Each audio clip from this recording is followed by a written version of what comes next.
we are electing our leaders.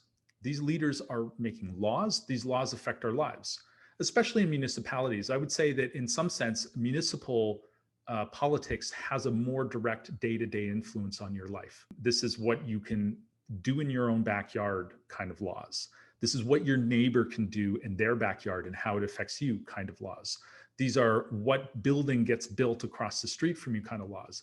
You don't really have to think through a lot of these very hard to recognize that there's certain things that you need in public democratic elections. So when we look at technology, we have to look at them and how and whether they are meeting these principles. So, to that end, back during the 2018 election, we did a cybersecurity study, myself and my graduate students. We actually looked at the technology, at least what we could see publicly. These vendors, in many cases, were not being as open as I would have wanted them to have been. They wouldn't tell us who they were working with, which cities they had contracts with. There are 444 municipalities in Ontario. We had to kind of comb through every municipal website of every city to try to figure out what they were doing. In many cases, we're not seeing the technology doing enough, and in some cases, even doing anything at all to uphold those principles. So, for example, we found evidence to suggest that the majority of Ontario voters, their login credential is sufficient to uniquely re-identify them. How secret is the ballot if the vendor knows how you voted? The cloud provider knows how you voted. The co-location provider knows how you voted. This data, your identity and your vote is passing through their servers in an unencrypted state. I think to many people, the intuitive notion of ballot secrecy is that nobody would know how you voted. With rare exception, we weren't seeing evidence that the municipalities were even thinking about this. Is it okay that the company knows how you voted? That's a question that I've not seen an answer to, but I also haven't seen anybody asking that question. These are important questions. How is this technology guaranteeing my vote is secret or guaranteeing that my vote counts? If I'm a candidate and I lose the election and I don't think that I lost, what recourse am I going to have? How do I know that my vote counted? What evidence do I have?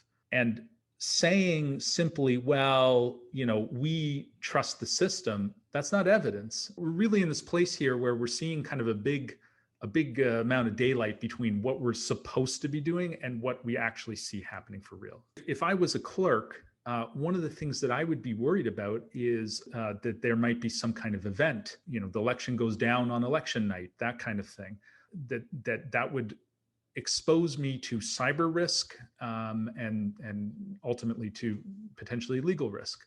When I was studying the 2018 election, I just had people from all around Ontario just calling me up and saying, hey, I lost the election. I didn't expect that to happen. I don't know if something went wrong. I kind of wonder if something went wrong. I want to get more information. I want to understand what happened. Can you tell me more about the system? And we would often have to say to them that, we don't know what the vendors were doing because they wouldn't tell us.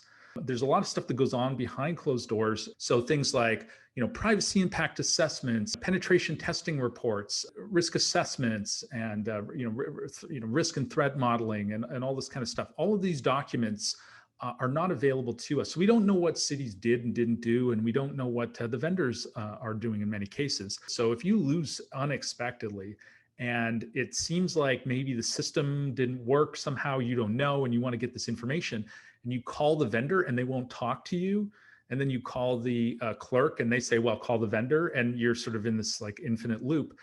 You never get the closure that you need. This is not like a paper ballot election where your scrutineers can sit there and watch the ballots being counted up. They're being counted up behind closed doors.